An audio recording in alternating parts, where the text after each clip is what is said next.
গুমের দুই মামলায় আজ আন্তর্জাতিক অপরাধ ট্রাইব্যুনালে হাজির করা হতে যাচ্ছে ১৩ সেনা কর্মকর্তাকে, যাদের এর আগে ২২ অক্টোবর হাজির করা হয়েছিল এই আন্তর্জাতিক অপরাধ ট্রাইব্যুনালে। মূলত গুমের দুইটি মামলা, যেটি র্যাবের টিএফআই সেল অর্থাৎ টাস্ক ফোর্স ইন্টেলিজেন্স সেল এবং ডিজিএফআই এর জেআইসি সেল অর্থাৎ জয়েন্ট ইন্টারোগেশন সেল, এই দুই মামলার মোট ৩০ জনকে আসামি করে গত ৮ অক্টোবর একটি আনুষ্ঠানিক অভিযোগপত্র দাখিল করে আন্তর্জাতিক অপরাধ ট্রাইব্যুনালের প্রসিকিউশন। এরপর ওই দিনই তাদের বিরুদ্ধে গ্রেপ্তারি পরোয়ানা জারি করা হয়। তারপর সেনা হেফাজতে মূলত এই গুমের দুই মামলা ১৩ কর্মকর্তাকে সেনা হেফাজতে নেওয়া হয় এবং ২২ অক্টোবর তাদেরকে এখানে আন্তর্জাতিক অপরাধ ট্রাইব্যুনালে আনা হয়েছিল এবং সেদিন মূলত যারা পলাতক আসামি আছেন, এই মামলার মোট ১৭ জন পলাতক আসামি আছেন এবং ১৩ জন গ্রেপ্তার আসামি আছেন।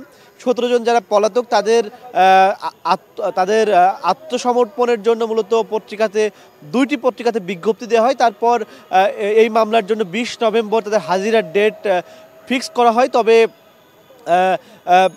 বেশ কিছু কারণে, অনিবার্য কারণে, যেটি প্রসিকিউশন বলছে, মামলার এই হাজিরার তারিখ মূলত ২০ তারিখ থেকে ২৩ তারিখে নিয়ে আসা হয় এবং এরপর আজ মূলত সেই মামলার হাজিরার দিন ধার্য করা হয়েছিল। আজ আমরা যতটুকু জানতে পেরেছি, এই মামলার যারা পলাতক আসামি রয়েছেন তাদের জন্য আসামি পক্ষের জন্য মূলত স্টেট ডিফেন্স অর্থাৎ রাষ্ট্র নিযুক্ত আইনজীবী নিয়োগ করা হবে এবং এই মামলার অভিযোগ গঠনের শুনানি কবে হবে সেই দিন ধার্য করা হতে পারে। সকাল থেকেই মূলত আন্তর্জাতিক অপরাধ ট্রাইব্যুনাল মোট নিরাপত্তার জোরদার করা হয়েছে। আমরা যদি একটু দেখাই যে এখানে পুলিশ, র্যাব, বিজিবি এবং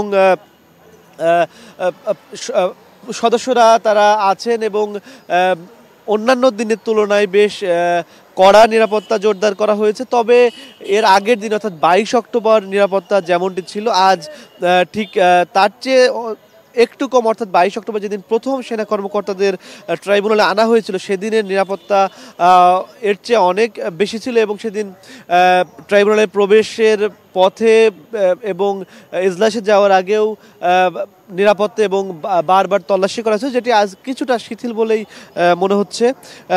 আমরা যতটুকু জানতে পেরেছি, র্যাবের টাস্ক ফোর্স ইন্টেলিজেন্স সেল অর্থাৎ টিএফআই সেলের মোট আসামি ১৭ জন, যার মধ্যে সেনা কর্মকর্তায় আছে ১২ জন এবং এই মামলার ১০ জন গ্রেপ্তার আছেন, যাদের এই ১০ জনই সেনা কর্মকর্তা এবং পলাতক আছেন ৭ জন, যার মধ্যে সাবেক প্রধানমন্ত্রী শেখ হাসিনা, আসাদুজ্জামান খান কামাল এবং র্যাবের ৩ জন মহাপরিচালক আছেন, বেনজির আহমেদ, এম খুরশিদ হোসেন, মোহাম্মদ হারুনুর রশিদ এবং এছাড়াও র্যাবের সাবেক পরিচালক লেফটেন্যান্ট কর্নেল অবসরপ্রাপ্ত মোহাম্মদ খায়রুল ইসলামও আছেন এই মামলার আসামি। এছাড়া ডিজিএফআই জয়েন্ট ইন্টারোগেশন সেল অর্থাৎ জেআইসি সেলে গুম এবং বিচার বহির্ভূত হত্যাকাণ্ডের ঘটনায় মোট ১৩ জনকে আসামি করা হয়েছে, যেখানে গ্রেপ্তার আছেন ৩ জন এবং ৩ জনই তারা ডিজিএফআই সাবেক ৩ জন পরিচালক major general Sheikh Mohammad Sarwar Hossain, major general Sheikh Mohammad Sarwar Hossain, brigadier general Mohammad Mahbubur Rahman Siddiqui এবং ব্রিগেডিয়ার জেনারেল আহমেদ তানবীর মাজহার সিদ্দিকী।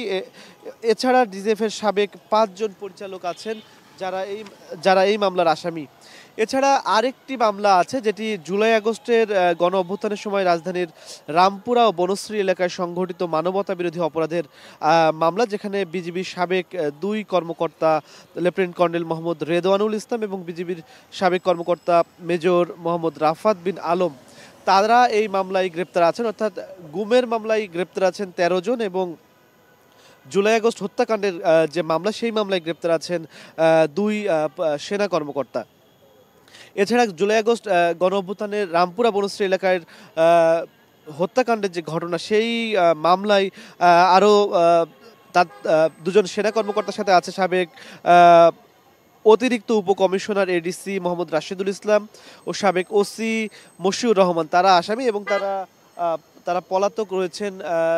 তবে গ্রেপ্তার রয়েছেন বিজিবি সাবেক ২ কর্মকর্তা, যারা সেনাবাহিনী থেকে মূলত বিজিবিতে পদায়ন হয়েছিলেন। এই মামলায় মূলত নানা জল্পনা কল্পনা ছিল যে গুমের মামলা শেষ পর্যন্ত আন্তর্জাতিক অপরাধ ট্রাইব্যুনালে আসবে কিনা এবং এই মামলার ভবিষ্যৎ কি হতে পারে। দীর্ঘদিন ধরে তদন্ত চলেছে এই মামলার, যদিও গুমের মামলা তদন্ত কাজ বেশ জটিল এবং সময় সাপেক্ষ। প্রসিকিউশন বলছে যে এই সময়ের কারণেই মূলত কিছুটা কালক্ষেপণ হয়েছে এই মামলার, যাতে পুঙ্খানুপুঙ্খভাবে সব আসামির নাম তারা তুলে ধরতে পারে, যার কারণে মূলত এই মামলার কিছুটা কালক্ষেপণ হয়েছে এবং সবশেষ ৮ অক্টোবর এই মামলার সবশেষ ৮ অক্টোবর এই মামলার আনুষ্ঠানিক অভিযোগ দাখিল করা হয় আন্তর্জাতিক অপরাধ ট্রাইব্যুনালে এবং তারপর ওই দিনই ট্রাইব্যুনালের পক্ষ থেকে মূলত তাদের বিরুদ্ধে গ্রেপ্তারি পরোয়ানা জারি করা হয়, যেখানে ১৭ জন সেনা কর্মকর্তা, যেখানে মোট ২৫ জন সেনা কর্মকর্তা সহ মোট ৩০ জন আসামি, যেখানে দুই মামলাতেই রয়েছেন শেখ হাসিনা এবং তার প্রতিরক্ষা বিষয়ক উপদেষ্টা তারিক সিদ্দিকী। এছাড়া র্যাবের যে গুমের মামলা, সেখানে রয়েছেন সাবেক স্বরাষ্ট্রমন্ত্রী আসাদুজ্জামান খান কামাল, র্যাবের ৩ জন সাবেক মহাপরিচালক রয়েছেন এই মামলায়। আর মূলত র্যাবের যে গুমের ঘটনা, সেখানে মূলত র্যাবের অপারেশন এবং ইন্টেলিজেন্স